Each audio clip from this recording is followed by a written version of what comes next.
Welcome to the confidential edition of Front Row with your beautiful Audrey Charlyes. Now, listen, I could have launched this show with anything, but of course, it has to be New York Fashion Week because what's more confidential than pulling you into the front row with me, whispering what really happened? And don't worry, what's said here stays here. Okay, girls and guys and whoever you are, stay with me. This is gonna be our little confidential booth. You know, like in those shows when they come and then they do a confidential, but it's broadcast on TV. This is what we're doing here. Okay. All right, let's get into it. Fashion Week this season had a different heartbeat. Usually, New York Fashion Week is streaming, big lights, spectacle, shock value. But something was different this time. It was whispering, minimalism restaurant, back to craft and silhouette. And you know what? I loved it. I did. Because elegance doesn't always need to scream. It's like entering a room and not needing to announce yourself. You just belong. Ooh. Sometimes I surprise myself with the thing that I say. Although, let's be honest, a little sparkle never hurt anybody, right? Never. Ask Mariah. Would you wear head to toe beige to a party? I don't know if I could resist sneaking in a pop of red lipstick, Pat McGrath lipstick. Look at me doing commercial. Oh, I'm feeling so comfortable with you guys. Okay. The highlights for me this season and the trends, as they say. First one was COS. COS was COS, but elevated. Neutral palettes, structured coats, oversized trousers cinched at the waist. That was so nice to see. It was sharp. Honestly, I could see myself wearing that collection tomorrow. That was minimalism done right, okay? And hold on, let me tell you, I love a coat that makes you feel like you're on the sidewalk. That's the COS vibe for this year. It's like owning the sidewalk, literally. Michael Kors. Now, Kors did surprise me. Usually, he's the king of American glamour, sequence, resort, fantasy, jet set. But this time, it was clean cuts, elegant tailoring, almost European restraint.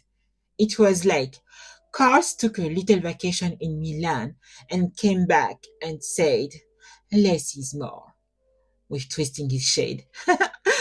And darling, I loved it. I liked it.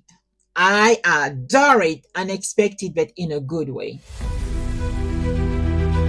Off-white pop romance. They gave us a story. Romantic hues, structure, real narrative. It was soft and dreamy, but still modern. It was so wonderful. Pop romance is exactly what we need right now, don't you think? Because fashion isn't just about fabric. It's about fantasy. And I was here for it. It was like, it was something different. It was fresh. It was breathtaking. It was, wonderful. Brenda Maxwell. Happy 10 years anniversary. The texture, the drape, the color. It was a show that made people feel. It was like, it was something. I don't even know if I can describe it. It was an experience, you know. It was the silence that when the runway feels sacred. That's what they achieve, literally, I swear. I almost cried over one of the outfit. It was screaming something I can't describe. Now, La Pointe. Bravo, my darling. The gowns were divine. And not because I imagined a dry cleaning deal, but because it was truly that divine. It was wonderful. Nordas design. Now, Nordas design get. Oh wait, hold on. I forgot to say. I will give the glass of champagne award sometimes. And this season, or at least regarding the New York Fashion Week 2020-25, the glass of champagne award goes to Nordas design. Darling, it was. You see? While I'm trying to record this, someone is trying to talk to me on the phone. Oh my god, I forgot to put my phone on vibrate. I'm sorry, guys. I'm really, really sorry.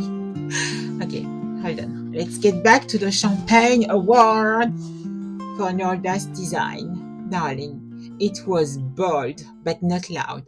Confident but not excessive. That's rare, sweet spot where fashion says, I know who I am. I do know. I raise my glass of champagne to Nordas.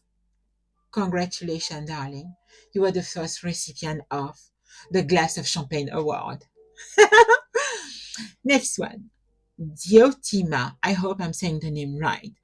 That was Rachel Scott's debut. It was carnival inspired, colorful, powerful. It had a rhythm. It had joy. It had confidence. Honestly, it made me want to dance right there in my seat. But don't worry, I didn't. Nobody want to see me dancing, I swear. Front row is not ready for my moves, I swear. Zankov! And then there was Zankov. Nightwear, like art, exuberant, texture, colorful. It was the perfect counterpoint to all of that minimalism happening elsewhere. I mean, even my dog, Samantha and Playboy, would have demanded one of those knits. And trust me, they have taste. I'm not being shady, okay? I'm not. I'm just being myself, okay? Okay. Now, let's talk inclusivity. Yes, we saw plus-size models. Mid-size too, still rare, but meaningful, powerful. Adore Me stood out. Inclusivity that actually looked like inclusivity. Multiple body types, different ages, even a pregnant model. That was so well done. It was a moment, I swear. You could feel the shift in that moment.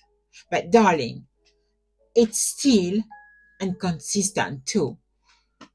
Because many brands whisper about inclusivity in the press release, but won't put it on the runway. Why? Why? Why is it so hard to dress the world the way it really looks like? I mean, how many size 0 do you guys know? How many size 2 do you guys know? We all have a little bit of meat here and there, no? Until that change, inclusivity will feel like a trend instead of a truth. I know. I was speaking like a true politician right there. Sometimes I don't even know what I'm saying, but I was trying to say something meaningful. I mean, it's time for the fashion world to realize that they need to include more plus size on the runway, or even mid-size. Now, I'll be confidential with you guys. Minimalism is stunning when it's strong, but when it's weak, every flaw is exposed, a hemline slightly off, a coat that doesn't fall right, it shows, and some designer played too safe, darling. It was too safe for me. When the audience is more interested in the lighting than the clothes, that's not a good sign. I have to admit that sometimes there are some sets that were uninteresting. It was kind of boring, actually, let's be honest. Let's talk about the emerging designer. They had darling ideas, but They were overshadowed by the big house that were playing same minimalist but safeguard. I want to say something right now that may sound, let's say, shady, but it's what I'm thinking. It's like same champagne bottle, just a new label. Lord. New York Fashion Week 2025 to me was about whispering in luxury because elegance doesn't need to shout. It's not about being the loudest voice in the room. It's about being the truest. My admiration goes to the designers who trusted simplicity.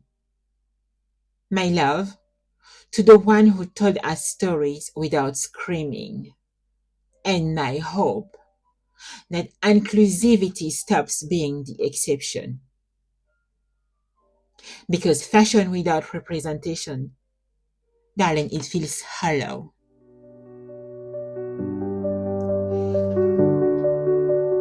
From the front row to your ears, this was Audrey's confidential take on New York Fashion Week 2025. Until next time, my loves, keep your heels high, your champagne cold, and your secrets are safe with me. Cheers, darling. Bodega